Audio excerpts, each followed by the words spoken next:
definitely got some time today. So we're going to keep our live stream going for those folks that came in this morning. I got a bunch of questions about some of the things we went over this morning. And it was basically this morning was uh, we were going through analytics and seeing where the people that are looking to become real estate investors in our industry, what type of challenges they're running into the most, what type of mistakes people are making, and just I categorized it into a bunch of different things that we were going over. So after that, I had told everyone that if you wanted some of the guides that I referenced, so we talked about landlording, we talked about what was it? I had a few guides. So one, how to assess a deal, one about landlording called Landlord Launchpad. And I told folks if they called the number, I would send it to them. So if they text the number, I would send it to them, which they did. So I sent it to those folks, and then people just had a bunch more questions.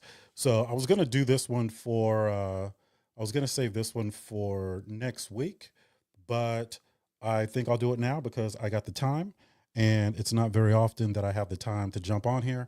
I know that when you're scrolling at what time is it? 6:25 p.m. California time, and I know you got to scroll through all of the nonsense, all of the fake gurus, all of the young ladies that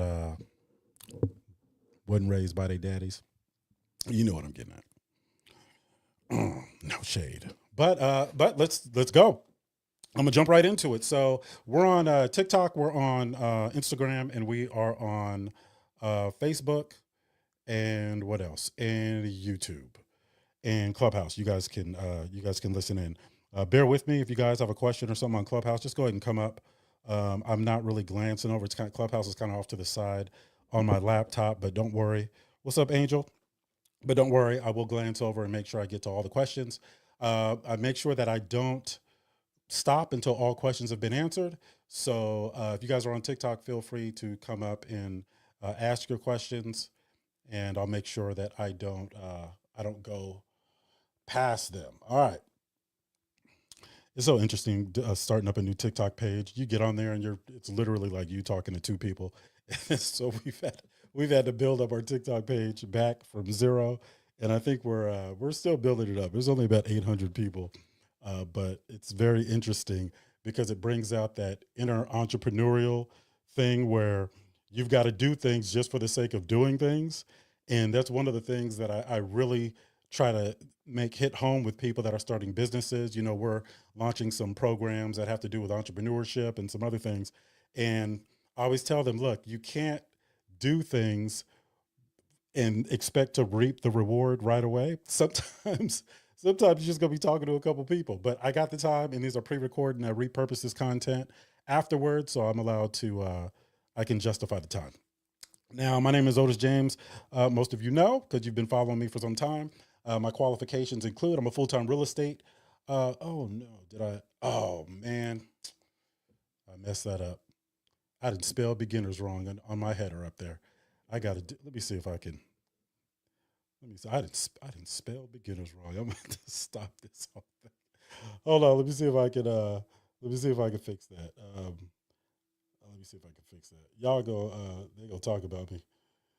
They're gonna be like, before we listen to you, you might want to learn how to spell beginners. All right, I don't even know how to change it either. So hold on, let me see if it'll let me do. Let me see if it'll let me do that. Okay, y'all sit tight. Huh? It's gonna be free. Y'all gonna get as much as you would in a course or a class. Yep. Yeah, I did. It's in there. It's embedded for for the rest of my career. But you know what I can do? Tell you what I can do. Hold on, I'm gonna stop this TikTok because I gotta fix that. I can't be up here. And y'all just got to wait it out. I'm not gonna stop this live stream. Y'all got to wait it out. Hold on. Let me stop this TikTok thing real quick. I would play some music for y'all, but they hit me with a copyright situation a little while ago. So I gotta stop. All right, here we go. All right, just give me like 30 seconds. Y'all can get your real estate questions ready. All right. I left that up there, and folks like to talk about you too, man. I tell you, especially my real estate family, because I be giving them a hard time about everything. So when they find a spelling mistake or something, you talk about going in, they go in on the brother. All right. All right. I think we're good now. What's up, Angel? What's up, Robin? What's up, Marche? Kenesha, what's going on? What's up, Apostle? All right. Black people never start on time. It's all right. You can say it. Just say it. It's fine. You can say it. Black people never start on time. All right. I'm on daddy duty too, so I got a little break. So I figured, hey, we're going to teach some real estate today. But these things that I'm going over are going to be of significant value to people looking to get into the real estate space. And there's courses built around these things. So, just because you guys get this information for free, please don't underestimate the value, because you guys got to understand, I have these conversations every day with new people that messed it up, right? Just messed it up. And because they didn't use this information, it cost them something. And sometimes I don't get to them until they can no longer be bailed out, right? These aren't my students, of course, but these are, people that, all right, here we go. Just good people. I see it happen all the time. So you guys it may sound like I'm harping on some of the same things over and over, but I've had to have those conversations with some elderly that invested or trusted somebody and ended up losing everything. Husbands and wives going through divorce, and husband moved all the assets behind the wife's back and had her sign on a bunch of different things prior to getting divorced and left her with all the liability. And if she would have just paid attention to just a few things that I was teaching, at least the real estate component of how he messed her over, she would have been able to see through that. So yeah, there's some things that I take very seriously. When I teach people how to invest in real estate, it's not just the mechanics of real estate. I teach them how to avoid risk, minimize risk, and understand all of the red flags to keep people out of trouble. It's not just how to make money, it's how to keep it too, right?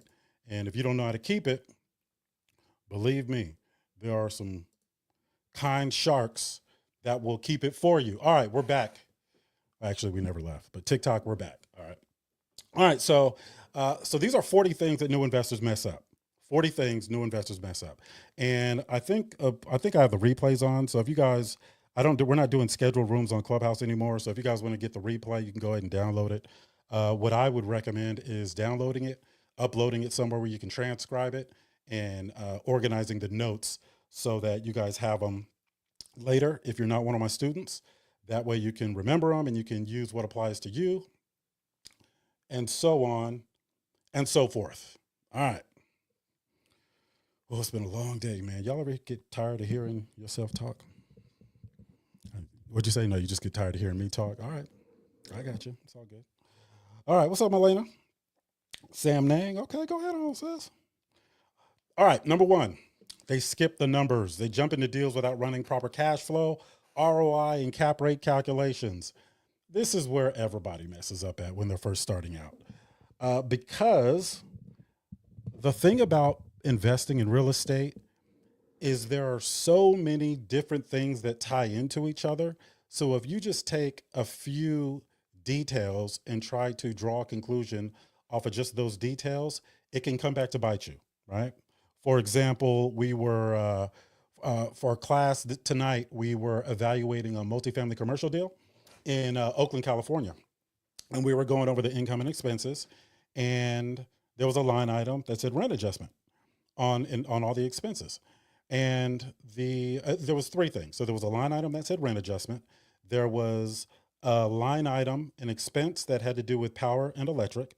And there was another line item that had to do with trash, which was double power and electric. So let me examine that real quick, because again, everything ties into everything. And this is why taking a course is not sufficient. It's great for information, but it's not sufficient to help you execute. This is why mentorship is important. So we've got the power, electricity, $2,200 a month. Trash was $5,700 a month. Now, one that tells me, and this is only a 5 unit building. One that tells me I didn't see enough common areas to where you would need that much power and electricity. So it shows me that building is master metered. Master metered means there's 1 meter for the entire building. And what landlords typically do is they can bill back those utilities for the tenants. Okay. Easy peasy, right? The next line item was trash, and trash was about $5,700 a month. So that tells me that the landlord is paying for trash. That also tells me there's likely a trash bin. And that also tells me, based on that expense and how much it is relative to power and some of the other things we saw, that they're having to do more than one pickup a week. Now, you can just run that into your numbers and then go. It is what it is, right? But what you don't see is that there's occupancy issues there. So these were 1 bedrooms and there was 1 studio. So I already know that there was going to be too many people living in one particular unit. So, okay, what does that mean? That means they're going to stress all of the systems, all the utilities. That means I'm going to be able to build them back, but the cost to me is going to be a lot higher than the amount that I build them back. So those are issues that I do not want to have to deal with. The other line item was that rent adjustment. Well, what's a rent adjustment? Well, that rent adjustment, and I was able to spot this because I was overseeing 3,000 units here in the Bay Area at one point, so I happened to deal with this. The rent adjustment was a fee that goes to the city to facilitate their rent control program. Now, that may not be a big deal to some people, but that tells me that it's a rent controlled environment. And if it's a rent controlled environment, there's a bunch of other things that I have to consider.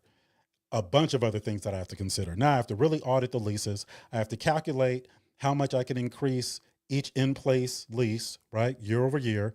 Uh, I've got to compare that to the market rent and how many years is it going to take me to get to where I can get actual market rent. I've got to look into how long the tenants have been there, because if they move out, then I got to turn the unit. If they've been there more than 5 years, then I can't bill them back for anything because the useful life of everything in the apartment has expired. There's just a whole bunch of things that you can't cover in just one course, right? It takes experience in the practical application of some of the fundamentals that you learn. So when I say that, real estate investing is more complicated than a course, I have a course. It's not for sale. So even if you pay me, you can't take it. The only reason I have this course is for my students, and it's just a learning tool for them. I teach them all live, right? 4 nights a week. We're on in the evenings. So that course is just, 2 in the morning, they wake up and they want to know how to combine a hard money finance deal with a seller finance deal to cover the equity component. They can go in there and they can search on their own. If I'm asleep, even if you have one-on-ones with me, you can't call me. It is what it is.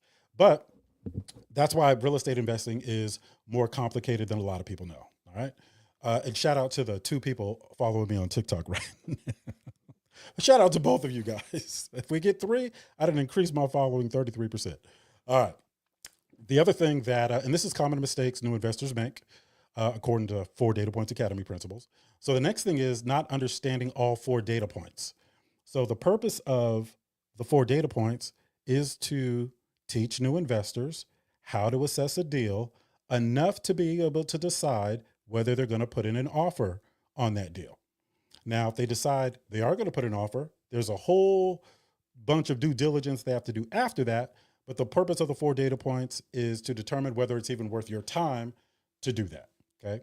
And they don't understand how to assess a deal, even though I give them a simplified guide on exactly what the 4 data points mean, how to find the answers to those questions, and how to interpret those answers. I've had people call me that I sent the guide to, and there was one person that I was speaking at a conference, a real estate conference, saw him in the elevator, and it was a she. Saw her in the elevator, and she was really interested in real estate, and she got excited. She had heard me speak earlier that day. She said she didn't know where to start, and I said, "Oh, well, I have a guide that'll teach you how to assess a deal, and if you master it, right, then you'll be ahead of 95% of the people getting into the real estate investing space." So she got real excited about it. She was like, "All right, well, what does it cost?" I was like, "No, it's free. I give it to people, to keep them out of trouble and so they don't get taken advantage of and so on and so forth." So she said, "Okay, well, send it over." Do you think she read the whole thing? Maybe I'll give her the benefit of the doubt. I'll say she read maybe she skimmed through it, but she got into a real estate deal. She called me about a year later.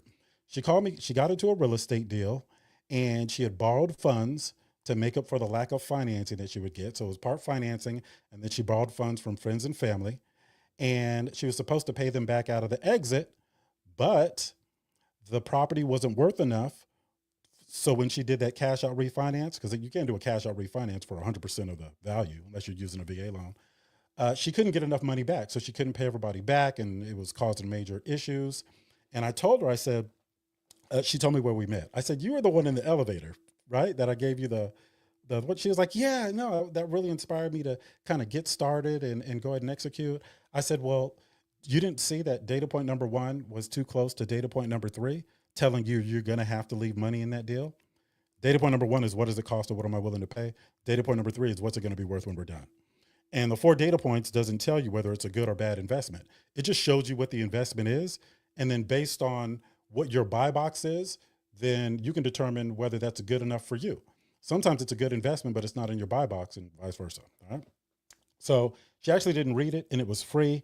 And I ended up giving her some tips on how to get out of it. It was a much longer term. It had to do with putting a lien on the property in favor of those she came up short paying back. And it was just a major issue for her, but she could have saved thousands. All she had to do was read this guide. It was free. All right. I'm not bitter. No, it took me hours to make it, years to develop it. It's all good. All right. They underestimating rehab costs. I'd say folks that don't have a mentor do this all the time. You know how I know? Because even savvy investors can do this. And it doesn't take but one detail. And I'll give you an example. I was talking about this earlier this morning. There was this one gentleman who didn't want to, was it a man or a woman? It was a guy. He didn't want to get mentorship. He was trying to, he didn't think it was, he didn't see the value in it. And look, there's certain things I don't see the value in. I don't fault anybody for not seeing the value in it. It's not my job to try to convince them. But keep in mind, if we have a conversation, if you get out there and bump your head, the next conversation we have is going to be real awkward. But this guy, he just wanted to do consult fees. And he said, I can share this story, by the way, because he's in our real estate family now. He ended up joining a year later. But so he just wanted to do the consult fees. And I was telling him, and this is so at the time, to talk to me for 30 minutes was $350. And I kept saying I was going to raise it to 500 so people would stop doing it. They would just come to the free stuff and ask their questions. I just never got around to it. But if it was a multifamily commercial deal, I was going to underwrite, then it's $750, right? For about an hour. And that's just not how I want to make my money. I just don't, it seems like a lot, but it's for somebody like me, the opportunity cost of that time is worth more than the $750 or $350 that I got. Now, if I had like 15 of them back to back, I could see it, but the couple a day, I didn't want to do it. So what happened was he was trying to piece part all the information he got, put it together, and go do a deal. And he did pretty good. Like he did what any intelligent person would do. He was able to accomplish finding out how to do the contract, finding out how to work with vendors, contractors. He actually used my hiring a contractor lesson to work with, that's why he was successful in that. So I got to take credit for that. So I gave it to him for free a long time ago. I gave it to everybody online free. So he was able to do that. So long story short, he was able to understand the financing and the hard money situation, and he bought it. He had a significant amount of capital he could put down. He bought it, got into the rehab, and he was about halfway through the rehab, and he was waiting to get his next permit signed off. And they wouldn't sign it off because the inspector had determined that he improved the property more than 50%. And when you improve the property more than 50% in some areas, that triggers what we call life and safety, right?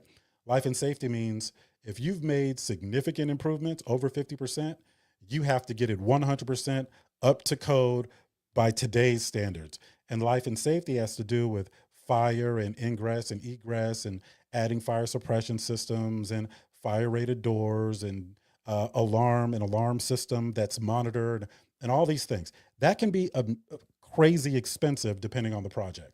And he didn't budget for it. So he was stuck in the project in the middle. They wouldn't sign off on his permit, and he already submitted his budget to the hard money lender. They're not going to give him any more money. So he's got to come up with, I think it was $25 to $35,000 to redo a bunch of stuff and get it up to code life for life safety. He didn't have a mentor. That cost him a significant amount of money, a significant amount of money. And it was a situation where the deal was okay. It wasn't great. And I probably would have walked away from it. All right. But underestimating the rehab costs, that's where a lot of people go wrong. All right. Number 4, this kind of ties into that, overpaying for properties, letting emotions or competition drive purchase decisions without sticking to the numbers. I have, there was a period where everybody in our real estate family, not everybody, let's say just the people that were active at the time, uh, they kept calling me about deals. And, some of them were getting a little frustrated because what they said was, oh, and thank you for the one person that shared the room on TikTok. It's much appreciated. What they said was every time I exercise these 4 data points when I'm looking at a subject property, the it doesn't work. And I always say, well, what do you mean it doesn't work? Right? It just shows you what the deal is. How does it not work? Well, they say, well, after I do it, it's no longer a good deal. I said, that's the point. That's the point. Or would you rather have it to where you were able to execute and found out that it wasn't a good deal halfway through it? Right. So the emotional component in your decision-making process needs to be nil, needs to be 0. And if you got to walk away from 20 of them, then walk away from 20 of them. I don't care how anxious you are. I've got probably 20 deals sitting in my inbox right now. I already know 19 of them are probably trash. I'm not in a rush to get in there, right? But I don't have an emotional connection to doing a certain amount of deals in a short amount of time. Failing to verify income or expenses. I typically see this in multifamily commercial. Everybody thinks they can buy a 9-unit apartment building. They look at all the bills, see how much it costs. They look at the rent they can charge. And if the rent they can charge is higher than what it costs, boom, they move forward. That is the biggest misconception, period. And I see people all the time get absolutely slaughtered. And I see it more when some of those people are represented by residential real estate agents that happen to do commercial too. I've had to teach agents on the spot how to underwrite a multifamily commercial deal because we were negotiating. And sometimes for my students, I don't let them negotiate on their own before they're comfortable. So I just jumped on the call and positioned myself as their partner, and I just took over the call.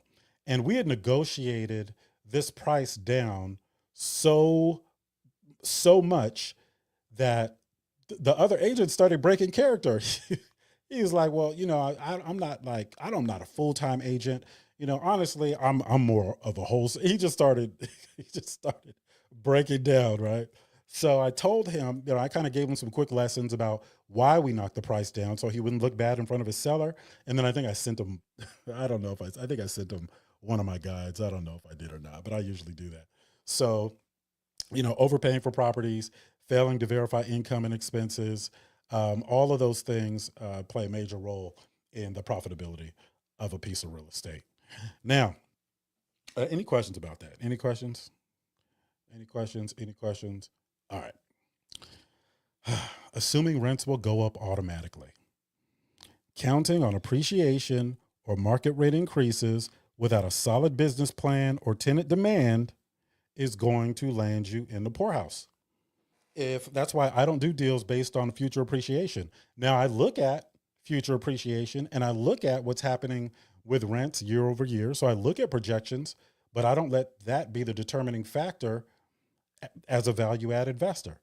What I do is I want to buy a piece of property. I want to make it worth more than I bought it for. And then once I do that, I either want to take a loan against it to pay back all of the short-term debt and then keep the change because it's non-taxable. It's not a taxable event. And then use that change to go buy another cash flowing asset. Or if I have to, I'll sell it. I typically don't want to, but if I have to, I could have went over budget. Interest rates could have gone up mid-project. There's a lot of things that can happen to where you got to pull the parachute. So sometimes I will do that. I have no problem doing it. All right. So number six, common mistakes new investors make, assuming rents are going to go up automatically. They don't. Okay. Using the wrong financing strategy. I see this all the time. All the time. Just because somebody's willing to sell or finance a property to you does not make it a good deal. And I'll give you an example. This is something that actually happened. So there was a new investor that was approached by a seasoned investor. Let's call him Mr. Shady. We'll call the seasoned investor Mr. Shady. Mr. Shady says, "Hey, new investor, I see you, I like your grind. You remind me of me when I was getting started out. Look, I got a property right now. It's cash flowing. It's cash flowing about $400 a month. Look, give me $1,000 to make it real, and I'll go ahead and seller finance you the entire property. You don't have to do anything. All you got to do is sign. We'll draw up the paperwork. It'll be yours. You just make monthly payments to me. You get to keep the $400 a month." So absolutely, right? So they drew it up. He drew it up with terms, right? When they say they'll be bought under terms, they typically mean seller financing. They had the note. Both of them signed the note. The closing company put it on their forms. They made it official. There was a security instrument in place, right? There was a security instrument when accompanied by the note and registered with the county. It gives the lender, who is the person doing the seller financing, the power to foreclose if you default. Okay. So about a year and 10 months in, going on a year and 11 months, the shady investor calls the new investor. Oh, there's no sound. There's no sound. Hold on. Let me see. There's no sound.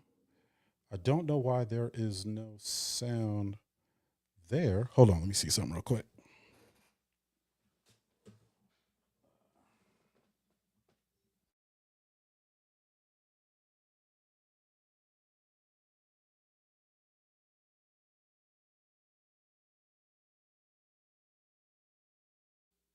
All right. Is there sound now?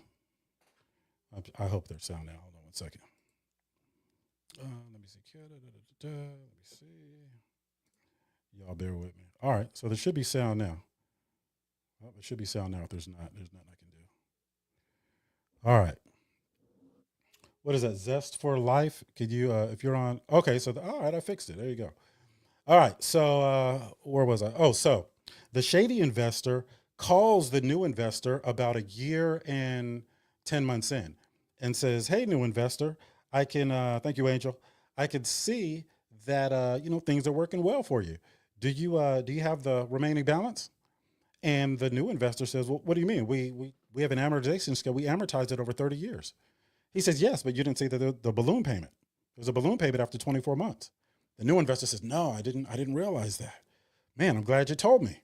Let me go ahead and do a cash out refinance so I can replace the seller financing with conventional financing and I can pay this investor, this shady investor off." But guess what? The value of the property was too close to the balance still owed.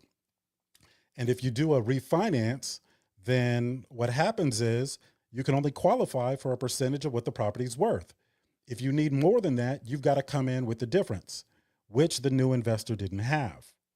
So what do you think the shady investor did? The shady investor said, "No worries, we can renegotiate terms." Anytime somebody's willing to renegotiate terms with you, it's not going to be in your favor.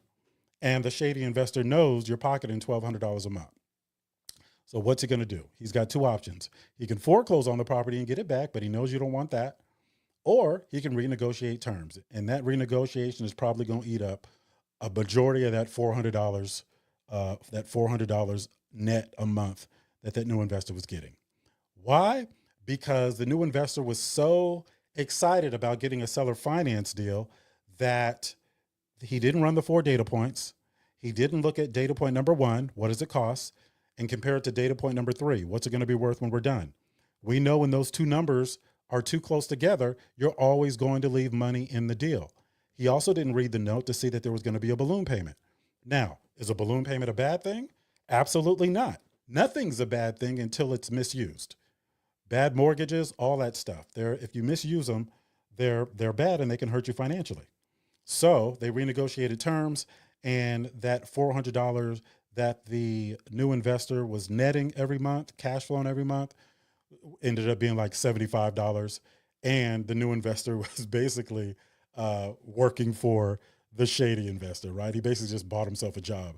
Now, the shady investor, that note that he has in his favor, that's an asset for him more than that building was. So just be careful, right? Don't jump in to a deal just because it's easy to get. You still got to assess it just like anything else. Now, you folks on TikTok, there's a phone number in over my head. If you guys are interested in the guide that teaches you how to assess a deal, text, just follow the instructions up top. Text that number 702-710-8030 and I'll send it to you. Even if I never see you again, I know that you're not out there getting into any trouble. All right. All right. What's up, Sam B? See you down there. What's up, Marvin? All right. Dang, I'm not going to get through all these tonight, but these are common mistakes new investors make. We are on, we're on number 7. Okay, number 8, not factoring in vacancy or management costs. That's a small one. That's a small one. It's not the vacancy where I see people getting hurt. It's what the vacancy means. And I see this showing up mostly in student housing because people watch TikTok and Instagram and say, hey, if I buy a property next to a college, then that's a good thing. Not if you don't know what you're doing. All right.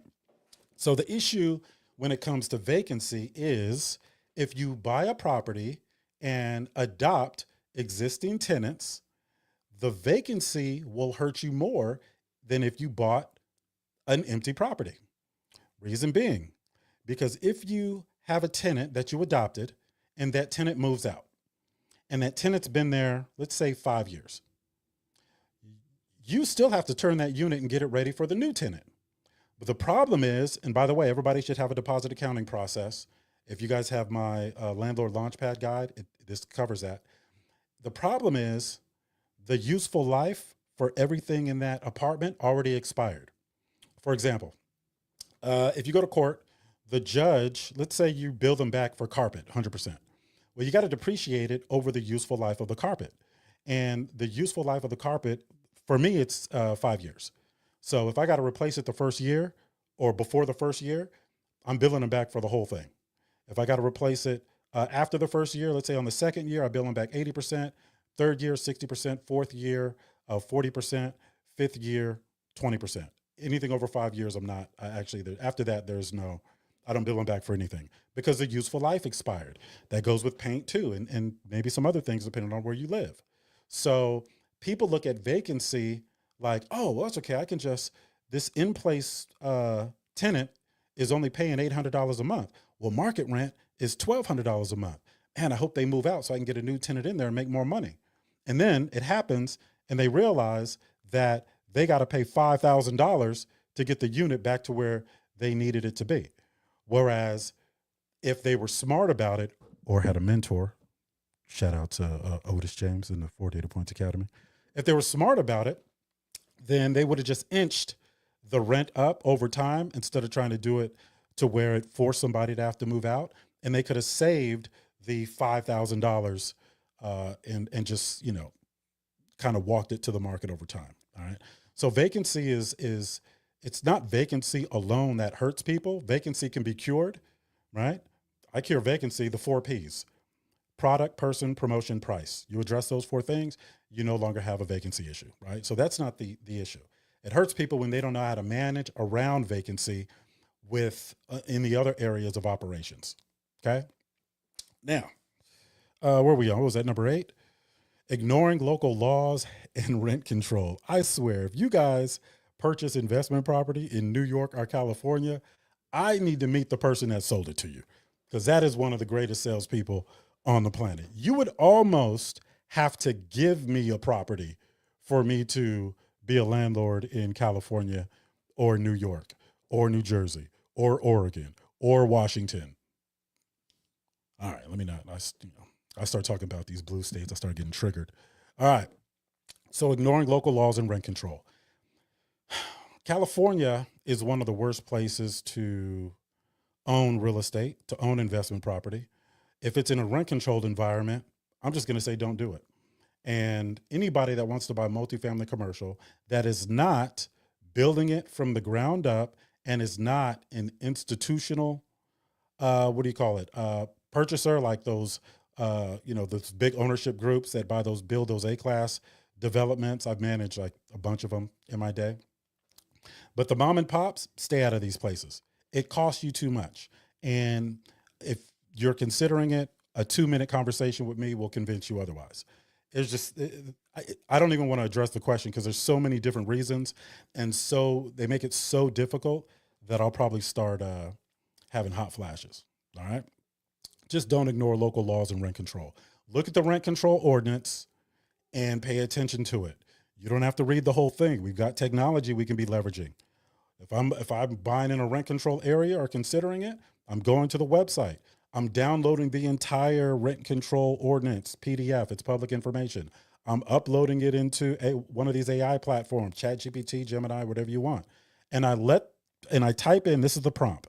Hey, I'm buying an 8-unit property at 123 Main Street in whatever city in the Bay Area. There are existing tenants. They are paying X amount of dollars each. Is there anything I should be concerned about? Just start there.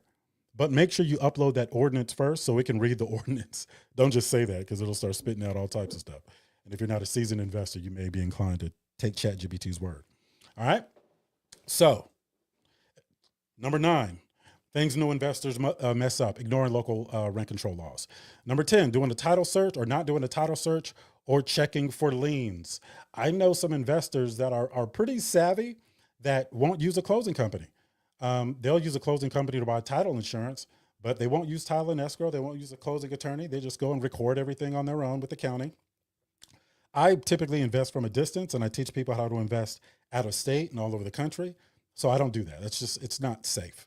But if you are going to purchase a property, make sure that there are no existing liens or debt against the property that's not showing up under public records, because you will be responsible. All right. So use a closing company. That's what their job is. You can get title insurance to protect yourself. Just make sure you get the appropriate title insurance.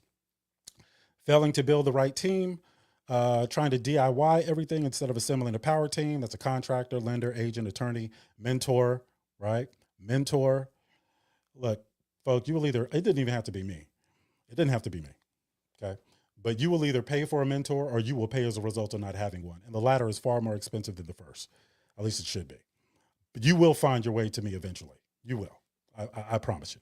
There is no after Otis here. Okay. A third of the people in our program came from other programs. So you can either do it the first time, but you will do it if you want to be a real estate investor. I'm sorry. Was that too aggressive? Damn. Let me take some of the bass out of my voice. All right. Failing to build the right team. It's not necessarily, so that can mean a few different things. It's not necessarily failing to build the right team. It's being able to manage the team that you build and protect yourself.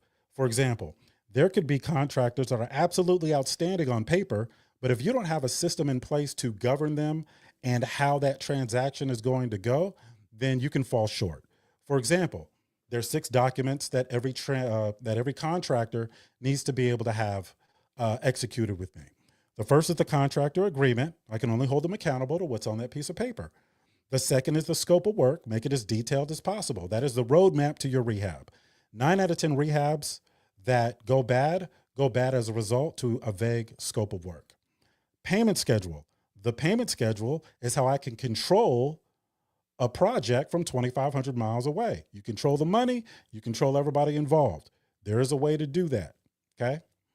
Insurance. I make sure the contractor has general liability insurance and workman's comp insurance. I also make sure 9 times out of 10 that my investment company is listed on his insurance as additional insured.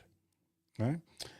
Then I get a W-9. And then anytime I pay him out, I get a lien release.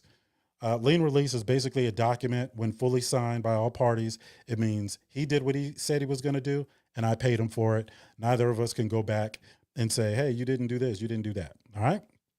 So it's not about building the right team as much as it is about managing the team you build correctly. All right. Number 12. This is a big one. Over renovating for the market.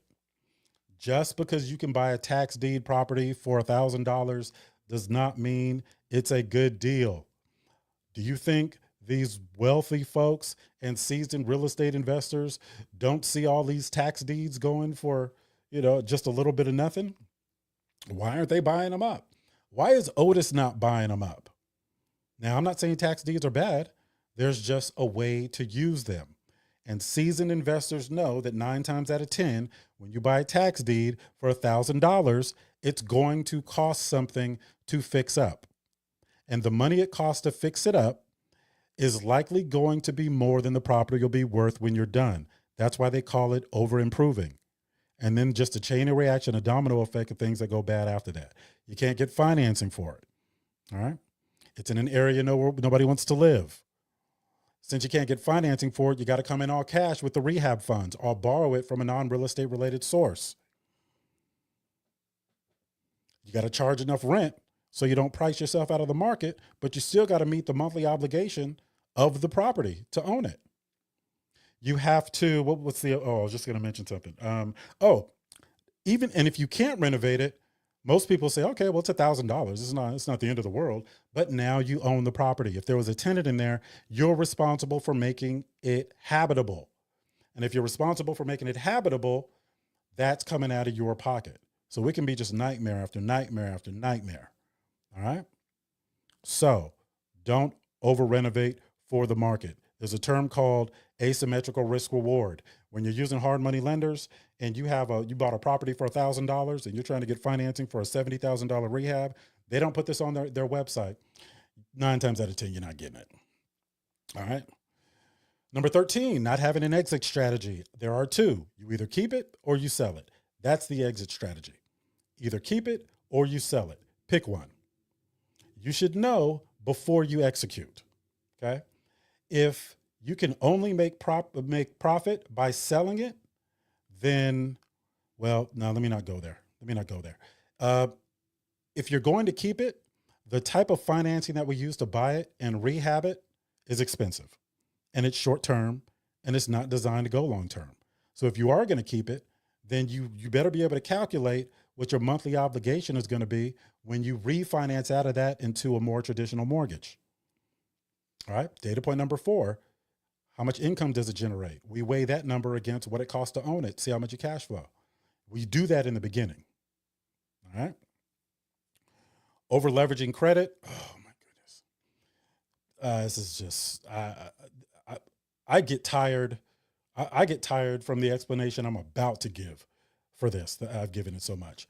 Over leveraging credit, it takes a significant amount of discipline and responsibility and managing risks. As a real estate investor, my goal is to borrow everything and then pay everything back out of the profit. There are so many things that can go wrong from start to finish that I have to be really, really careful. And I really get nervous teaching people how to do that, because we have resources where I can find the deal for you and find everybody involved in the deal. And if you don't have the down payment, I can find the money to get you for the down payment. But it is stressful because you're on the clock and any delays are going to hit your pocket, and things can go bad really, really quickly when you're over leveraged. So I spend, when I'm working one-on-one with people, a lot of time getting them to understand, hey, look, I can get you this $80,000, but this is what happens if this project goes sideways. So let's look at all the ways it could go sideways so we can build in some cushion. And even though I can get you $80,000, maybe you just take $40,000. Okay. And let's give ourselves some cushion. So there's some conversations that need to be had about that, but I see a lot of people getting over leveraged, partly because a lot of these people that get you funding, they get a percentage of that funding. Most of the time it's like 10%. And the more you borrow, the more they make. I don't get anything. I just put you in touch with the people that do. But I still got to have my hand in it, because if you're in my real estate family, if they do you wrong, they do me wrong.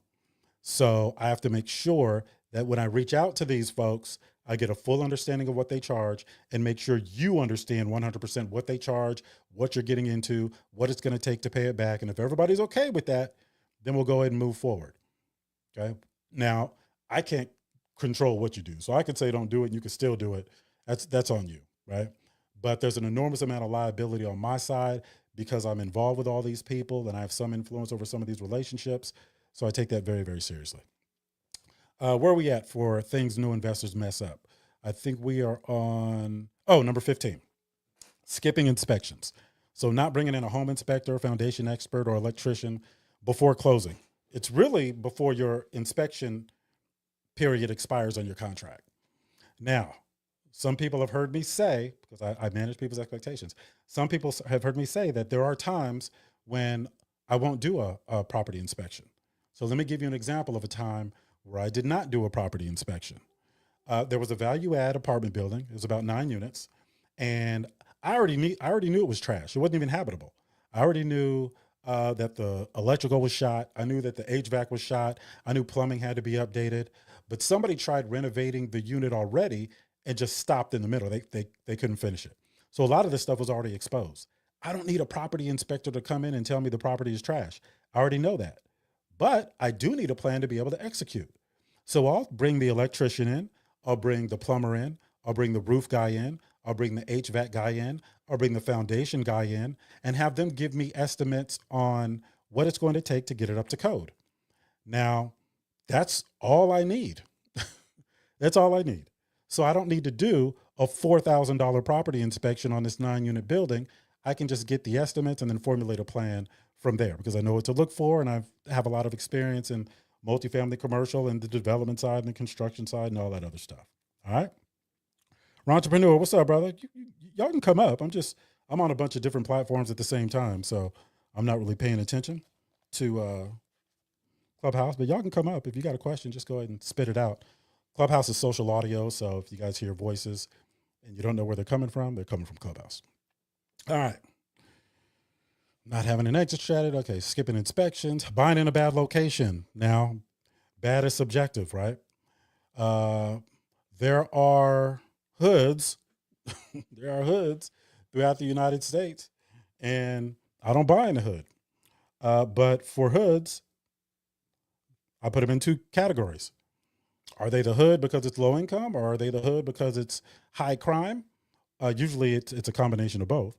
But I know some areas that are low income, properties aren't that great looking, but it's not high crime. Violent crime is what I'm talking about specifically. All right. But there's just certain areas that I'll stay away from. But there are people, investors from those types of areas that do well there because that's their environment. And they know how to move differently than Otis knows how to move. Otis is armed. And Otis is not putting himself in a situation where y'all gonna see me, like Diddy, who see me coming out the courthouse trying to serve somebody a 3-day notice, and they decided to shoot through the door, right? So I just don't do that. It's not safe. There are some exceptions, but most of the time I don't do it. I've been in situations where it could have went really bad, and again, I don't have the temperament to deal with all that. But do what you're comfortable with. Just understand, you want to invest in the hood, it's going to hit your financials. You just need to understand how and when it's going to hit your financials and then make a decision based on that. But don't invest in the hood just because it's cheap. All right. No reserves. Not setting aside a contingency fund for surprises like city permits, broken sewer lines, or market downturns. Some properties I don't do reserves on because they're so inexpensive that I got, for example, I got a duplex. I have 0 reserves on that duplex. The most expensive thing that could happen to that duplex that insurance doesn't cover is probably going to be like $9,000. And I know that because somebody stole the brand new $9,000 AC unit that I put in there that insurance didn't cover. They only cover if it's damaged. They don't cover if it's stolen. Insurance is a racket, by the way, folks. So I just leave that on a credit card, and then But when in the planning phase, it depends on the project and depends on kind of how advanced the student that I'm dealing with is. Then I'll go ahead and tell them to add reserves, or maybe they should take some of the rental income and put it in the account for reserves and so on and so forth. Trying to wholesale without understanding contracts. That's actually a pretty funny one. That is a really funny one. So I had someone wholesale me a deal, and the way they structured it it ended up just being between me and the seller. That was it. It's like they without knowing, they cut themselves out of the out of the deal completely. Out of the deal completely, right? And this property was closed. We closed on this property. We got paid out and everything. And the call, and I've heard just about every type of phone call. The call that I got from this person after we had already closed was I felt so bad for this brother, man, because as entrepreneurs, and let's consider this wholesaler an entrepreneur, everybody's got families to feed. And I knew what his assignment fee was, but there was no paperwork on it. This was just a verbal, situation. He was very transparent. And he called me. It was that day. We had closed that morning. We went on record that morning, and it was later on that day. He called me, goes, when they exhale first, it's gonna be tough. He was like, "Hey man, shoot, I messed up, man." So I said, "How?" Because I was going through all the paperwork. I didn't see you anywhere on it, man. So I'm guessing you didn't get paid. He was like, "No, man, I didn't." But hey, on the next one, I said, "Hey man, there's $7,000 waiting for you in escrow." I told him to hold it. You just gotta tell him where to send it, bro. And he was so happy. But I, I did. What's up, Chris? You can feel free to come on up, Chris. But that's just how I do business. And I place a lot of value on relationships. And this guy he was a good guy. He operated in good faith. And with me, everybody eats, right? As a matter of fact, people that invest with me, if they lose money, I've lost money, right? I'll never facilitate a project where other people lose money and I don't. If a project goes bad or goes sideways, I take the first and biggest loss. All right. It's just the way it is. That's not real estate investing. That's not realistic.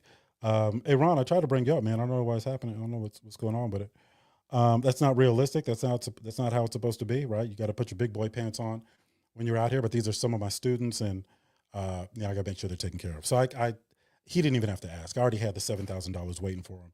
Why? Because I said I would. I said that was okay. So for me to act like anything changed wouldn't have been very professional. And are your lives certain days and times? So I'm guaranteed to do lives every Tuesday and Thursday at 9 o'clock a.m. California time. But if I have the time, I'll just jump on here and, talk to all five of you while we're building. Is that, Nicole? Is that Nicole, Fernandez? But I'll just come in here and, if I got the time, I repurpose this content for social media. So even if this is a new TikTok page and we're still building it up, so there's usually, not a whole lot of people in here, but I'll come on here if I have So, a few Otis, you minutes. telling me sometimes you can lose money in this business? It's possible? Yeah, yeah, you can lose. But look, I'm losing money on a building right now, a building that I would have let go over a year ago. But I got some people that invested a little bit of money with me, so I'm losing money every month, so they don't have to. And when it's all said and done, I'm making sure that they get paid first. So I'll probably lose about 70 or 80,000 when it's all said and done. But it is what it is, right? You just make more money, right? There were times where I was making way more money than I should have been because everything was just falling in my lap. So there's the good, there's the bad, and there's going to be some things that are beyond your control, right? We paused this project due to safety issues, and it was just the domino effect. And pausing the project caused one problem, and it was just a domino effect. So, but it's a good learning tool, right? But I'm not gonna, it is what it is. Right? It'll be profitable eventually. I'll just ultimately, I already know I'm going to lose money on I'm glad you said that because sometimes people believe that it's always good. You can't lose. It's all perfect. It's roses and butterflies. And you're telling us that it is possible that you can actually lose money for a short time and get it back at a later time. Is that what I'm getting, Otis? Absolutely, man. Absolutely. But I had a nice track record. I had never lost money on a deal up until I think it was 3 years, 2 years ago, 3 years ago. It was 3 years ago, and I remember it wasn't even a deal I went through with. It was a deal I ended up pulling out of, and I lost my earnest money deposit, which was only $3,000, because my agent messed up. Right, my agent messed up, and I could have went in on her. I could have, but I just said, I let it go because I know she didn't do it on purpose. Um, and, based on casual conversation financially, I know she wasn't in a place to give it back. There was nothing I could have said or did to get it back. So I said, I'll give up the $3,000. It's all good. All right. Hey, I guess that's the number one way to lose money in real estate is earnest money because that's how I lost some money too. Mine was only $2,000. Hey, but sometimes I would rather lose earnest money if I find something out after the inspection period has already expired. You can keep that earnest money if that's the only thing you got. Now, Back. now keep in mind, folks, when you get into contract and real estate, many times people think, well, it's just the only thing I have in jeopardy is earnest money. Now, if on a much larger deal, it's not as simple, especially when you get on the commercial side, because those folks are a little more savvy. So when you are in contract, you are in contract. And sometimes those contracts are written differently to where, yeah, you can forfeit your earnest money, but they can sue you for specific performance. And if they sue you for specific performance, you're going to court and they're going to force you to execute that purchase. Now, do they always win? Absolutely not. Is there a reason hardly anybody ever does that? Yeah, because it's expensive and there's no guarantee that they're going to win anyway. So, but just know that that's out there. So when you're reading your contract, make sure that your earnest money deposit is really all that you have in jeopardy. All right. Well said, Otis. A lot of people don't realize that, that earnest money. I was trying to buy a house from a bank, bank owned property. They kind of stickly with all the things and they don't want to go down on the price. We actually looked in, the sewer lateral and saw that it had a big crack in it. Yeah. I'm like, I don't want to repair that. And they didn't want to drop the price. So I backed out of the deal. That's how I ended up losing that $2,000. But would I want to lose $20,000 messing with that or $2,000 on the front end? And was it to a single family home? A single family home, bank owned property. Exactly. Man, so with these sewer laterals, and that's one thing I always check for. If you pay somebody to trench it and then just have the plumber come swap out the pipe, you're saving 80% because it's all that prep work. That's why they charge so much. And I learned that the hard way. And one of my plumbing friends was like, yeah, man, if you got it trenched already, we just got to come swap out the pipe. Shoot, we're in and out of there in 30 minutes. Right? But if we got to spend all Saturday digging, then it's probably, you probably going to feel it in your estimate. So anyway, just food for thought. Oh, and exactly. And this one happens to be under the driveway, all concrete. Oh, yeah. That's not, yeah. Yeah. So it was a slab on grade, or was it just the sewer lateral was under the sewer lateral? It was just the sewer lateral. The rest of the stuff was okay. Somebody else ended up buying it. They did a good job fixing it up. I don't know what they did about the sewer lateral. Hope they got to sell it, but I saw it on the MLS fixed up. I would have did a better job than them, but yeah, they did it. Yeah, I can't trench no concrete. I can't do that. So yeah, I'm just going to have to write that check. But there's always a lot of things that, experience. And this is what I try to hit home. One of the things, the issues that people had that I went over this morning when they were going into mentorship programs was basically they're paying a lot of money for information that they could have got for cheap or next to nothing. And I would always stress that, look, it's not the information, it's the practical application of the information. It's the support you get when you're doing it in the real world. A lot of the stuff you can Google. That's why I don't spend, 4 years behind a Zoom screen teaching people every aspect of real estate. Nope, we're going to spend 7-8 weeks, fundamentals. And then when that expires, we're going to go all over again, start it all over again. I got another 40 lessons if there's something outside of this that applies to you, but let me hold your hand during the real world application of the stuff, because there's certain things that you can't plan for. And, these people, well, I'm not going to blame people because my biggest complaint is, well, I didn't know about you first. That's my fault. We don't put money into marketing. It's just word of mouth with 4 Data Points Academy. So maybe that's my fault. Well done. I met a guy yesterday at a meetup here in St. Louis, and he was telling me, yeah, somebody wants to sell me a house with a quit claim deed. I said, no. We're not doing that.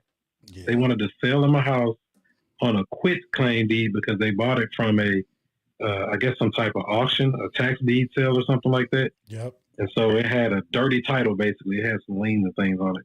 And the person was basically trying to unload it. Good thing the person knew me to say, hey, don't give them a bunch of money for a quit claim deed. We go through title and escrow or a real estate attorney, depending on what state you're in. Amen. And for those that don't know, a quit claim deed is a transfer document that offers the least protection out of all the deeds. And it's not that it's a bad document to use, it just shouldn't be misused. For example, I would quit claim a property from my personal name to my trust. It doesn't matter if it has the least amount of protections because I'm both parties.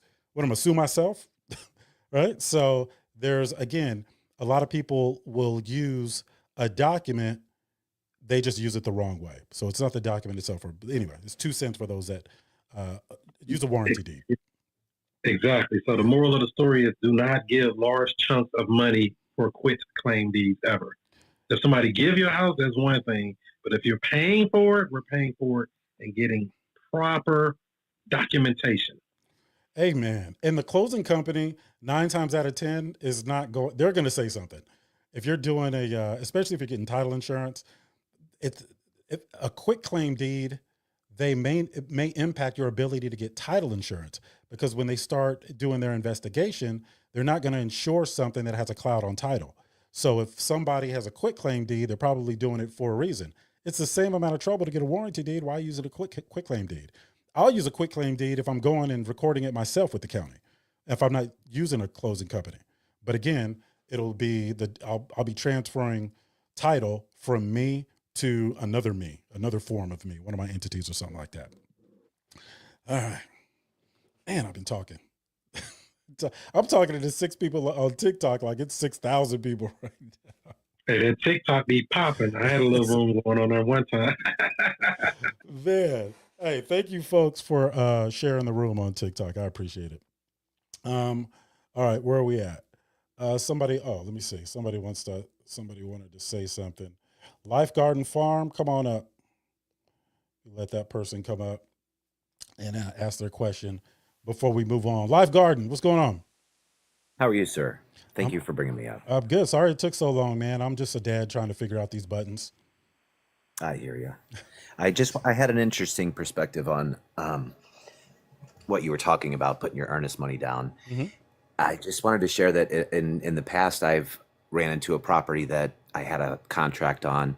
It was a commercial piece of property, and yet it wasn't going to work after. But the person, when I got it in under contract, they wanted $3,000 down, and it was like they want to close, they need to close. You know, he's going to take this deal. So even by getting it under contract, and it wasn't a good deal, say for what we were doing at the time, developing subdivisions and stuff. I turned around and found another buyer for $100,000 more, closed on the property and immediately he closed at the same hour. You know, I walked into one room, signed, owned it for about 15 seconds, turned around, and it was a $99,000 check that was cut on a piece of property that wasn't going to work for me, but yet I had it under contract. So that option is out there too. It might not work for you, but once you have interest in it, if you got a 45-day or a 60-day, or you've been through your inspections and you found some stuff out, but yet you can turn around and essentially market it to somebody that's in your circle or somebody that you know.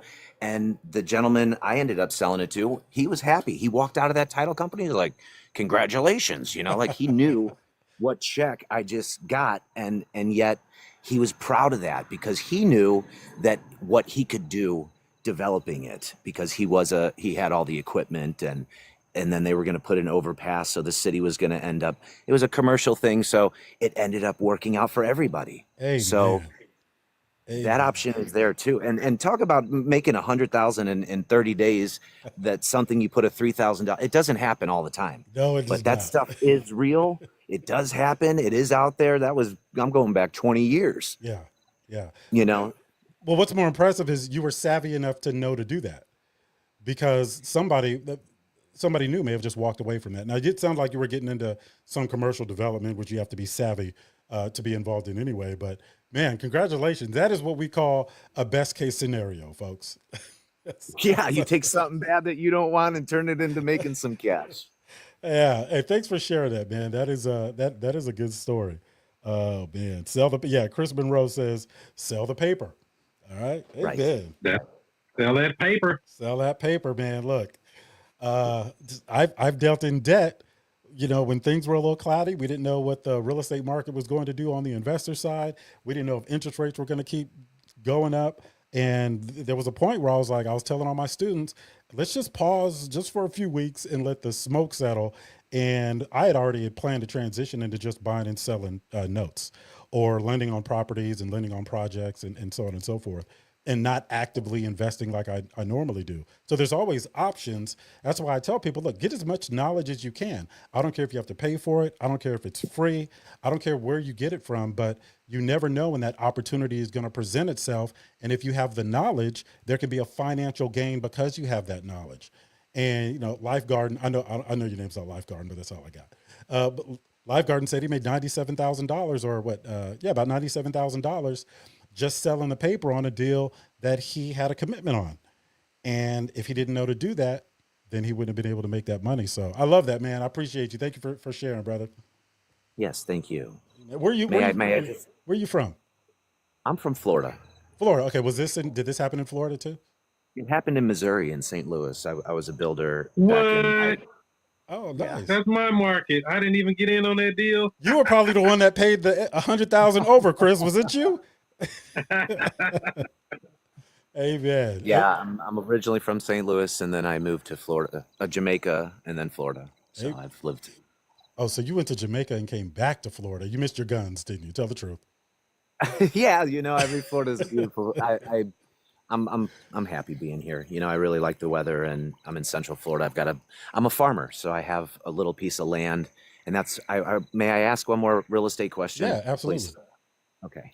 So I'm at a different stage in my life now. I mean, and I bought a little farm.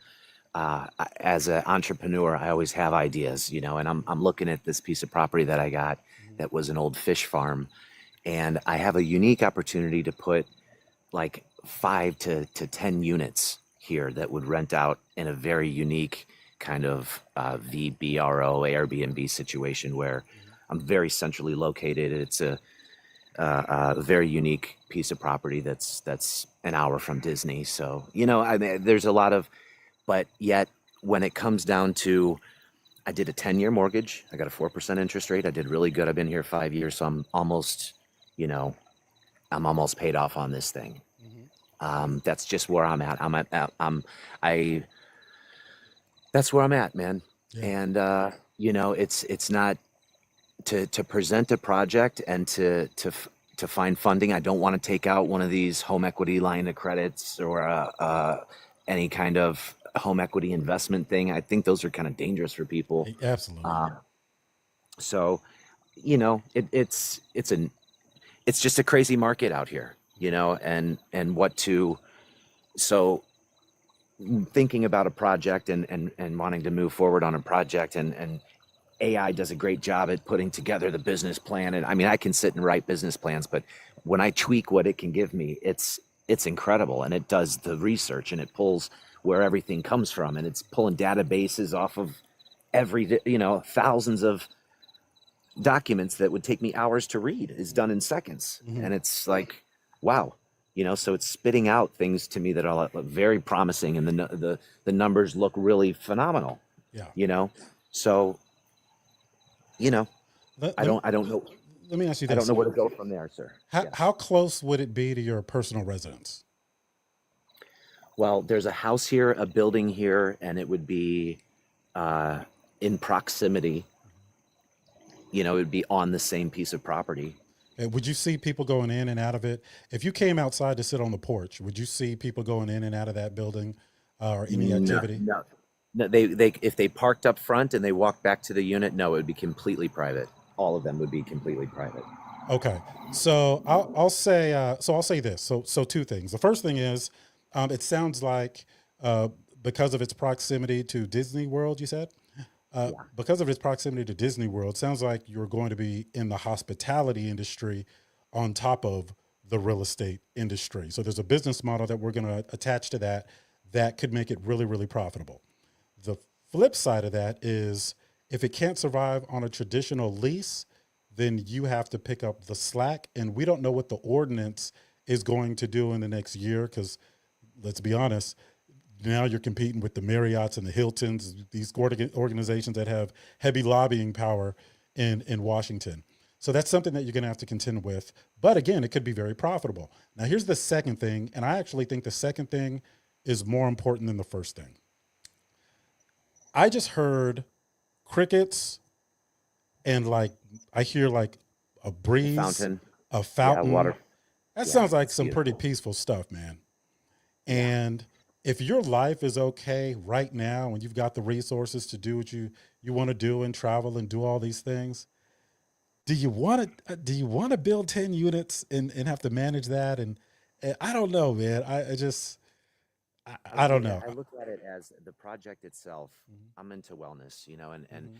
if the project is here and this facility becomes that attached to it, like you were saying, Yeah. it not only I can't go into full detail, but I'm getting these units that are roughly in the hundreds of thousands of dollars Yeah. for $7,000, 8,000.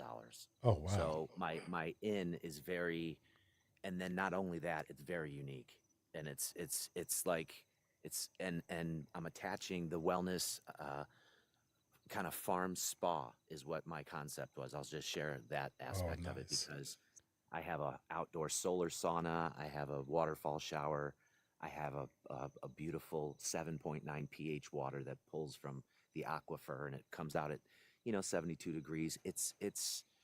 I have an old commercial well, and the house that was here is over 100 years old. I think that would be the welcome center, and how to the building here. It's going to take a little bit, but with the units being here, I wouldn't be here. I would never be here again. It would be cash flowing to the point of, Alex, you can live wherever you want. You got your children, and you can go wherever you want to go. You want to go rent something, or wait for the market to change and take your time, and then be able to make your next move, Yes. another smart move, because I made a really smart one here. Do it. It's The property's gone crazy in the Do it. last 5 years, eight But it, years, but it, but you got to promise me one thing. If you ever get a reservation from an Otis Douglas James III, just give me a free night, just one free night. That's all. Of That's all. course. Otis spelled with a D, right? But do it, man. Do it. I would do Yeah. that all day.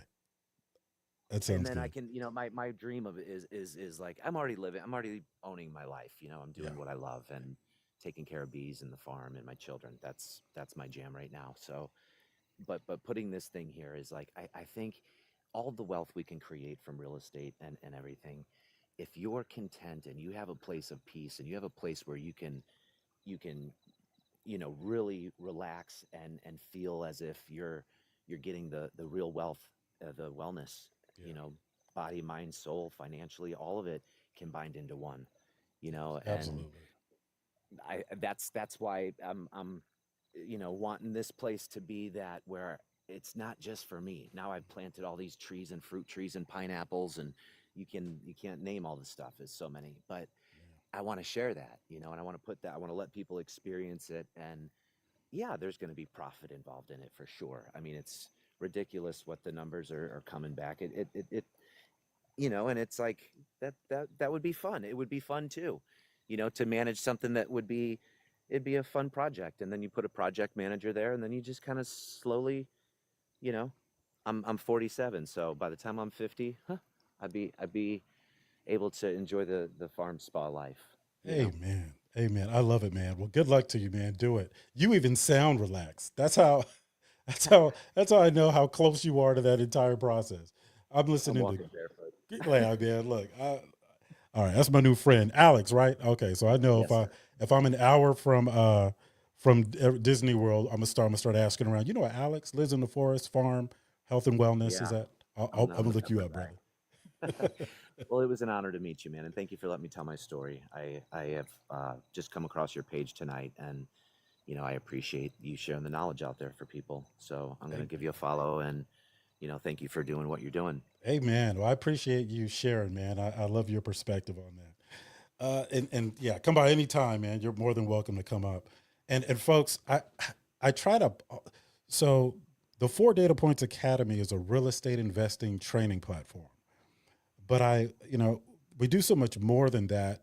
And the reason that I'm bringing people in so we can get more into the entrepreneurship and the personal development is because you can be very, very successful in real estate investing and be absolutely miserable. I know because I've been there. So the real estate world, and I've been exposed to this all my life. You guys know I was going to real estate meetings since I was 3 years old. This is not the end all be all, but wealth to me is the end all be all. And it's not just financial wealth, it's peace of mind, right? Going outside on your porch and not having to hear any noise. That's a huge value once you get, past your turn up phase, right? So I can really appreciate all the different perspectives. And again, it's not always the money is not. Now, his example sounds like it's going to be pretty profitable. So I'm not talking about him specifically. But if you're somebody that is just chasing the money in everything and you don't have an ultimate exit plan, then you're going to get burned out because money doesn't bring enough fulfillment. And I know people used to tell me this all the time when I was broke and I used to get agitated.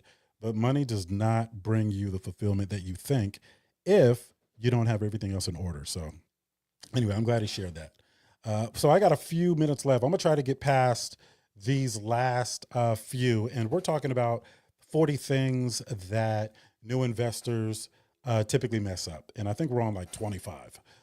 So this is failing to document everything. Now, as a landlord, folks, I've been to court 37 times, but I've only been to court one time for me personally. But I was overseeing $650 million in multifamily commercial assets here in the Bay Area. And I was at the corporate level. So I didn't have to go to court. Some of my managers could have just went to court. But I went to court because ultimately I had to make sure that the financial impact of what was going on wasn't going to be negative or reflect bad on the company or the ownership group and all those things. And the reason why we never lost, we gave in on one. I consider one a loss because I had them dead to rights, like dead to rights for eviction. But I was listening to the father of that family, and basically they were lying, saying that the reason they didn't pay rent is because we weren't fixing a lot of the issues. But we document everything. And the system for that one particular development that we were using to document everything cost $70,000 to implement and a crazy amount every year. Like we documented everything. So we had him dead to rights. The only reason I work with that guy is because I overheard him talking to his attorney and he made one comment that made me say, okay, we'll dial it back and we'll give him another opportunity. He told his attorney, he said, look, man, I'm just trying to keep my family from being homeless. And I happened to be, I wasn't ear hustling. I just happened to be walking by at the time. And I remembered back to when I had lost everything, man. And I had to get a job working at a newspaper plant for, it was like, I couldn't even afford to file for bankruptcy. That's how bad it was. This is back in 2008. And I remember that feeling of, man, I've got kids. I got to take care of, kids and give my, I was separated from my wife and, I got to give her something. And it was just, he made that comment and it took me back to that time.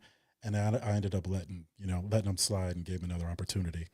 And, but yeah, man, document everything. It's better to have somebody dead to rights and then you can decide how easy you want to go as opposed to losing and not having a choice at all. I think, people should give back and try to help people, treat people with dignity and respect and try to help people when you can. But it doesn't always work out that way. But I also think it should be your choice. So it's better to have all the ammunition and not need it than need it and not have it. So make sure that you document everything. Another thing people mess up is letting contractors manage the timeline. Folks, I have a hiring a contractor lesson that goes down to the detail of how you should manage that relationship. I will say this. I use the payment schedule to affect the timeline. So I always keep the vendor working for the next check. That means the payouts are event driven. So if you don't complete X, Y, and Z, you don't get a payout. If you decide you don't want to complete X, Y, and Z, I can fire you and I don't owe you any money and you probably don't owe me any money. So, it's okay to be wrong, just don't be wrong long. Not learning local market nuances. So assuming what works in one city or state works the same in another. Oh no, there is different zonings. There's different tenant profiles, different lenders, right? Lenders don't lend everywhere. There's different programs within the municipality like rent control and there's different ordinances that determine what you can do with your business model for that property. There's all types of things that change county to county, city to city, and state to state. So when you go in blind and know what data points to reference. All right. Gosh, I wish y'all would get a mentor. Oh, you know what? So there was a young lady today that I talked to that had been following me for a long time. And she wanted to come in to our real estate family. And she said, I've been following you. And she just kind of gave me her story. We don't do payment plans, but I said, there were other people that asked me for a payment plan and I didn't do it because the manpower it takes to facilitate that. And I've got I don't want to send people to collection. I don't want to do any of that stuff. Right. And I also don't want people to stretch themselves to get in our program when their personal situation could probably use that money. Right. So this is this is a payment plan that I did for her. I said, you can give me $1,000 and you can pay me $400 a month. So I did that for her. And I told her, if I do it for you, I got to do it for everybody. So I'm just doing it today for all you guys. This isn't a sales pitch, but I said I was going to do it for everybody. So I'm letting everybody know it's 7:45 California time. If you reach out to me and want to get on that, I'm only taking 2. So the first 2 to do that, we'll go ahead and do that. But I'm not doing it again. And there's not tomorrow. There is no tomorrow. All right. You see my voice is too low, Cheryl? All right. It might be your phone, Cheryl, because you got that Nokia flip phone. All right. Let me stop. Let me stop messing with Cheryl. What's up, Cheryl? From DC. I see you down there. Sherry, how you doing? Andre, Fancy, I see you. Catherine, welcome back. Good to see you. Jeremiah, you got to let me know how that duplex is going, brother. LaShawn, Reno, we got some usual suspects here. All right, let me go. Otis, it is okay to be wrong. Just don't be wrong, Lord. Amen. Your voice is too low. Are you talking about the bass of my voice? Or are you talking about I'm just kidding. I know what you're talking about. All right, what's next? Overlooking property. Where's she at? Did I just hear her? Did you come up? What's up, Cheryl? Hello, Otis. How are you? How you doing, Cheryl? How's my voice now? Great. Thank you. Is it sultry? Amen. Mesmerizing was more like it. Thank you. I got it from my dad. Mm-hmm. My mom and my dad gave me this voice. Well, he did a great job. Yes, he did. I tell him that. I tell them that all the time. I tell them. Matter of fact, I'm going to call them after this and tell them what a great job they did. But I got one of those moms that brag about me for things that aren't even braggable, right? I love my mom to death. She was like, well, shoot, my son owned the whole company. No, Mom, no. I just told you I just started working there. I don't. Anyway. All right. So we're gonna keep it going. Where are we at? Overlooking property management quality. Okay. So if you guys have a property and you have a property manager and you don't know what they're doing or how they should be doing it, you're at the mercy of the opinions and biases of that property management company. And there is no company that wants your property to do better than you do, right? You want it to do better. Everybody else may not have the same enthusiasm. So property management quality, I have, questions that I ask them. I ask them about their systems. I ask them what their qualification system looks like. I ask them what their renewal process looks like. I ask them what their deposit accounting process looks like, how they manage service requests, what property management software that they use. Do they charge to manage projects? If they do, how much of that project do they charge? For example, if they charge 25% of the project and I'm having a roof replaced at $10,000, I'm not giving them a $2,500 check for something that they don't really have to manage, right? So all of those things that I look at. And then how do they manage vacancy? And if I have a property vacant, are they doing everything that they're supposed to be doing as far as setting appointments and posting to the different platforms? Are they promoting it right and often, right? 4 Ps. The person, that's the property management company. The product, is it show ready, right? Is it in good condition? Are they keeping it maintained? The price is always last. Have we talked about price? Are they pricing me out of the market? I typically determine what the price is. But if they're managing the project and we're not getting any bites at $900 a month, they need to call me and tell me that. not leave it at $900 a month because they think I'm going to be mad for dropping the price, which somebody did. By the way, I had a property that was vacant for 8 months and I didn't even know it because it didn't generate enough income to really show up on my radar like that. I just happened to check on it one day and I ended up having to train that management company. Anyway, so overlooking property management quality, hiring a bad manager. Again, it's okay to be wrong. Just don't be wrong long. Okay. We got like 11 more. Go ahead, Cheryl. So have you ever gone up on the price instead of down? No. Because Okay. because if you have to change the price and nobody's biting at $1,000, then going up is the result's just gonna be worse. So I'll I typically, mean, yeah. I've done it.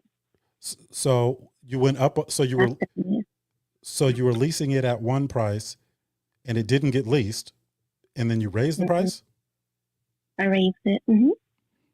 Okay, and And it worked perfectly. it worked perfectly. I'm gonna start doing that. Mhm. I'm gonna start doing that. Anytime I I try to was, sell something, if nobody wants to buy it, I'm just gonna raise the price. well, it was rent, but this was a rent, but it did help me to get rid of the riffraff very quickly.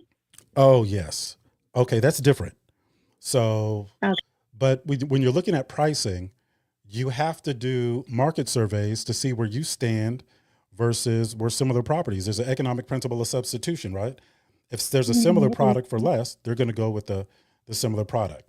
So if your price is too low, if your price is too low and you're getting a bunch of riffraff, then you didn't price it correctly in the first place. So that I could see what you mean by raising the price and it solves your problem, but that's because it wasn't priced correctly in the first place. And there's other things to get rid of the riffraff, right? Like riffraff typically doesn't have good credit. So your screening process is really the purpose of that is to get rid of the riffraff. All right. Now, if you're doing Section 8 or some other stuff, then there's ways to mitigate that even with those programs. But again, landlording, folks, it's not as easy as just collecting rent checks. All right. So not letting contractors manage the timeline. That's one thing people mess up. 27 is not learning local market nuances. I use the example of like rent control and maybe some other things. Overlooking property management quality. We talked about that. Being too afraid to pull the trigger. Analysis paralysis. I don't care if things go bad for me. I do not care. What I do care is if I was presented with the same information today under the same circumstances, would I have made the same decision? If the answer is yes, I move on and don't let that experience have power over any decisions in the future. If the answer is no, then I'll go ahead and extract the learning from it and then I'll move on anyway. All right. But most people just don't pull the trigger, period. I have people in our real estate family that they've been listening to me for one was 2 years and the other one was 3 years. Okay.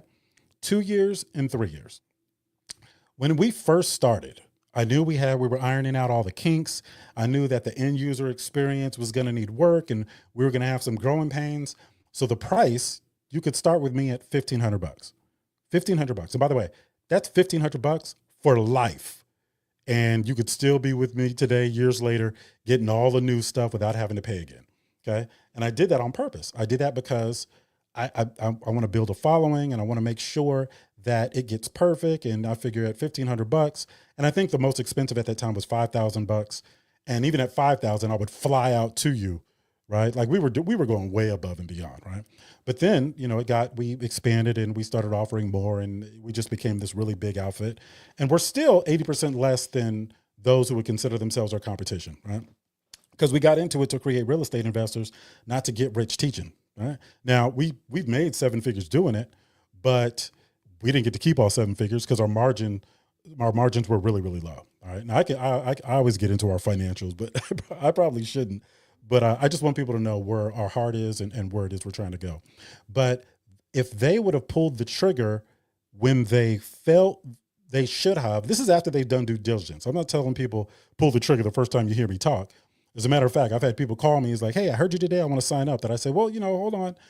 Listen to me a little more first and just let's I'm not in a rush for people to join. And we can only take so many people at one time, right? We just happen to have a few openings right now. So, but if they would have pulled the trigger when they should have. They could have saved thousands of dollars. Now, they did some research and with some other companies, and they were so happy to pay what they paid. But that's something that you can't teach. You've got enough information to make a decision. Make a decision, right? If you walk through life so worried about the bad things that can happen to you, then you're going to miss out on a lot of opportunities. Now, that doesn't mean be irresponsible. That doesn't mean don't mitigate all the risk.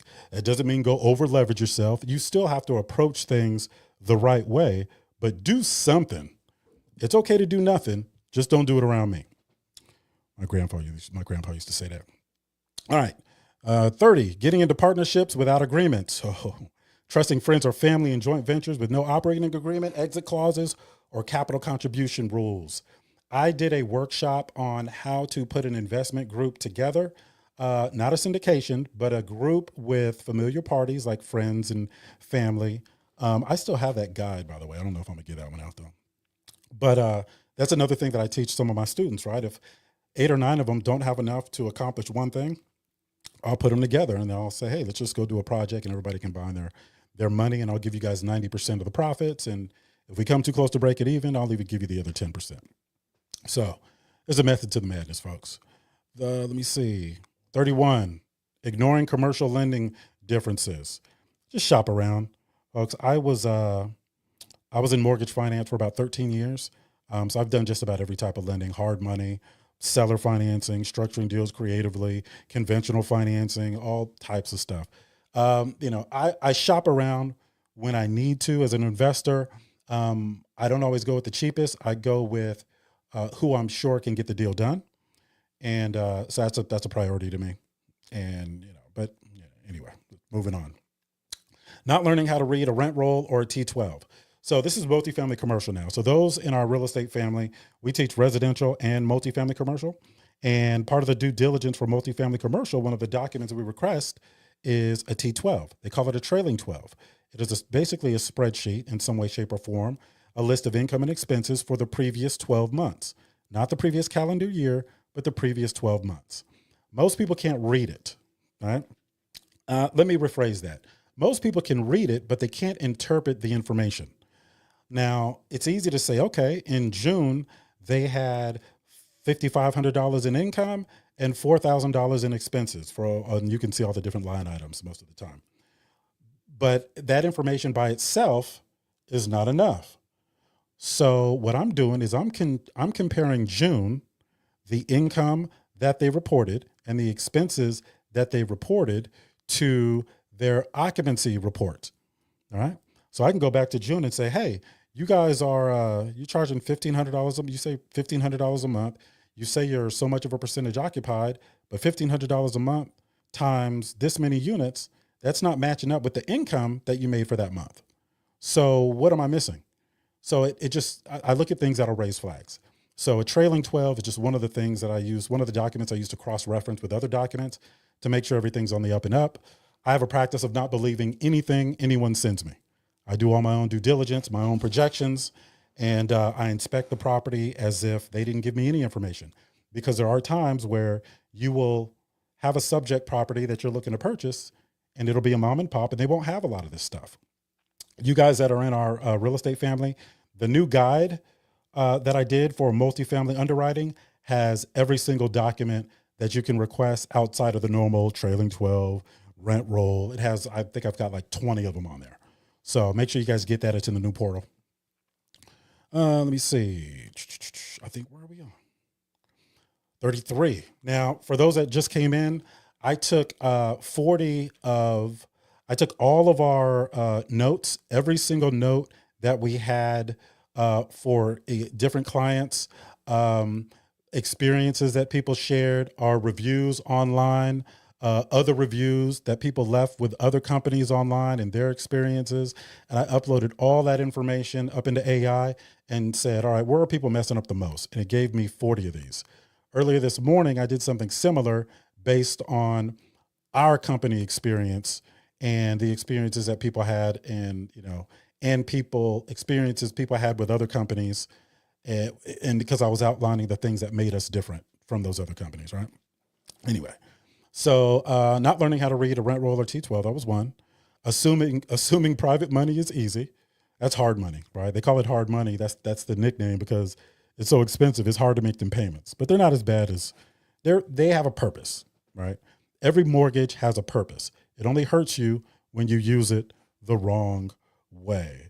Deshaun says the management company that I hired, it's in Georgia. Let me see. My management company only advertises for tenants on Craigslist.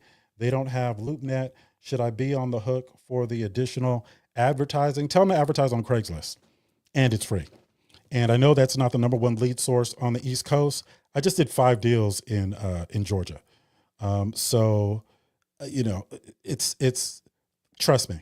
Tell them to advertise on Craigslist, do it multiple times a day, and I guarantee you'll get that property lease. On the West Coast in the multifamily commercial industry, it is mandatory that you're leasing people. Post those available units on Craigslist 3 times a day. Mandatory. They can get written up if they don't do it. It's the number one lead source on the West Coast, not even by a long shot. All right. Didn't you do that, Jeremiah, on Clubhouse? I told you to do that too, Jeremiah, and it worked. We got some tenants in there. Shout out to Jeremiah. All right, let me see. Not tracking KPIs. KPIs are key performance indicators. If you're a real estate investor, eventually the goal is to have a real estate investing business that you can walk away from. When you are generating conversations, you need to have so many conversations to be able to get a deal if you are looking for a property at a discount. Now, there's other ways to make money as a real estate investor, but you have to have some system in place, like any business, to be able to bring in cash flow. Your key performance indicators are a tracking mechanism for the things you have to do to generate those leads or conversations that equate to cash flow. Understanding what they are and how they're used is paramount into the success of your business. So failing to measure marketing effectiveness, lead conversion rates, cash on cash returns, all of those things. Now, you're not going to be doing that right away when you first start, right? For my students, that's something that comes later. When we start building out their business, for example, the first year or two, you're just making as much money as you can as a real estate investor. Once you start mastering some of these things and you can start handing some of these things off to somebody else to do while you just point the finger, now you're getting closer to having a real estate investing business. Then we get into that. But that's a little advanced for people when they're starting out. But remember, people are with us for life. So just as they evolve, we evolve with them. Assuming the broker is on their side. Forgetting listing agents represent the seller and not the buyer, especially in commercial. I don't deal with those guys. I am a licensed real estate broker. But if I'm buying a property, it's typically not listed. If it's listed for sale, that means the secret's out and everybody knows about it. And you're probably not going to be getting a property at a discount at that point. Now, it doesn't mean there's no deals on there. You just really need to underwrite these deals with all that taken into consideration. So I don't care where you get the deal from. Just make sure you do your due diligence to make sure you're actually getting a deal. All right. We're almost done. Thinking price is everything. A cheap property can become expensive fast if it's in a bad area, has bad tenants, or needs major capital improvements. I used the example before. I think tax deeds are great if you know how to use them and if you're able to manage expectations. $1,000 property can be more expensive than a $150,000 property. If you buy it wrong, it can cause major problems. And part of the reason that we teach every single real estate investment strategy is so you don't have to depend on one. And in doing that, I share the good with a particular strategy, and then I share all the bad for that same strategy. That's the only way you can teach people, in my opinion. That's the right way to teach people. But if I only have one strategy and I'm selling my guidance for that strategy, I put food on the table selling that strategy, well, I'm probably not going to put too much time and energy into showing you why it won't work, right?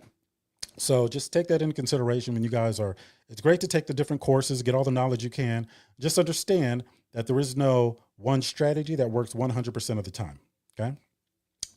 Let me see. Neglecting to walk the property multiple times. That's one that came up. Actually, that came up a few times. But the reason it's near 40 and not near number one is because I teach people how to invest from a distance, and there's systems we have to have in place to protect ourselves. There's things that we do in lieu of doing a walkthrough, for example, a home inspection, FaceTime walkthrough, and a few other things. So I'm not going to say that you shouldn't do a walkthrough multiple times. You better be pretty seasoned if you're not. On the multifamily commercial side, where you got a significant number of units, I feel a lot better doing an actual walkthrough. There's just too many things that can go wrong. But a 1 to 4 unit property, I can probably just come down and walk through and, just to check up on the rehab component. Not asking enough questions, being too shy or embarrassed to ask questions in front of a mentor or team, even when they don't understand something. That is something a lot of people mess up. So this is what I do. I've had enough conversations to be able to look at somebody in the face and know whether they get it or not. And I typically won't call somebody out. I'll just say, okay, let me break it down one more time. Let me break it down a different way. And I'll keep doing that. And some people don't always understand why I'm doing that. I'm doing that because I can look at a couple people's faces and see that they're not getting it. And then I'll have a line of questioning that I'll throw out there for the general group. And if nobody can answer, we go over it again. If one person answers, then I kind of got to move on, like eventually, right? But I'm not afraid to be the dumbest person in the room, or at least appear that way, because I understand the value in getting the information. And I've stood up in rooms with 500 people and stood up and say, hey, look, this is if they ask for questions. I don't interrupt what's going on. But I'll say, hey, look, I don't want to slow everybody down. I don't want to waste people's time. I don't get anything you are saying right now. I'm completely missing it. So is there a resource that you can point me in the right direction for somebody that needs to start all over as if they're in the 3rd grade on this thing? And people laugh, and then, but the people teaching it have a more of a respect for that. I have respect for people that ask questions. There's no such thing as a dumb question, right? There is no such thing as a dumb question. Assuming bigger is always better. So this is number 39 of 40 things that new investors mess up. Jumping into large multifamily or commercial project with no experience or financial depth. Look, the road to bankruptcy is paved with decisions like that. Just be careful. If you're going to do something big, have a mentor. I've had people join our real estate family and they got into some projects. They didn't even want the curriculum. They didn't want to come to meetings. They didn't want any tools. They didn't want anything. They just said, I just want to be able to call you because this thing is going sideways. So for them, it was worth, I think they paid it was $9,000 or something at the time. And they earned that $9,000 because I was like, look, man, I should have paid. I felt like I was part of the project. But, bigger is not always better. Okay. There's a lot of value in the experience of doing a small deal that you can carry over into the larger deals. It's a lot of education. And last but not least, not being consistent with lead generation. You guys got to be able to market. You could use wholesalers and all those other things, but eventually, if you're going to have a business that stands on its own where you can step away and not have to be actively involved, you got to have a sales and marketing plan. All right. Now, I think we're going to wrap it up. The folks that were on TikTok, the number above my head is if you're interested in getting involved in real estate investing and you want to do it with a company that gives you unlimited support, somebody you can actually call when you get in trouble. That is us. You can text that to that number, text 4DPA to the number above my head and you're good to go. We've got an entrepreneurship conference coming up. I call it a business intelligence conference. It's called Venture U. Most of you know that we're getting into entrepreneurship, and I'm bringing in subject matter experts for every aspect of starting a business that you would need. And we're all going to be in the same house. We're going to be in Medellin, Colombia. There's going to be a lot of things to do. It is a luxury villa. I got a private chef coming in. So it's going to be good. We only got 16 spots, so it's going to fill up fast. We're not really doing I'm doing some social media postings, but I'm not doing any marketing for it just yet. Starting next month, we're going to start doing some heavy marketing. We'll get it sold out pretty quick. So if you're an entrepreneur, you want to be one, you got a 9-to-5 and you're looking to leave the job eventually, and you want to be in a house where everybody you need to succeed is right there, every aspect, then that's probably going to be the decision for you. And ultimately, we're going to be rolling out a program for new entrepreneurs. It's a 3-week mastermind, and it's going to be supplemental to that retreat. So just letting you guys know. That being said, I'm gonna scan through, see if there's any more questions. Let's see, walking property, digital balloon fine. Ellis is always on it. They will regulate. All right, all right. I think we're good to go. I think we're good. All right, I'm gonna shut it down. I'm going back on daddy duty. You guys enjoy the rest of your night. You know how to find me. 4datapoints.com, the number 4, DATAPOINTS. I'm not a great speller. I just memorized how to spell that because I say it so much. You guys be blessed. Clubhouse, you guys are out first. Enjoy the rest of your night. I'm going to stop the live stream. So Instagram and Facebook and YouTube, I bid you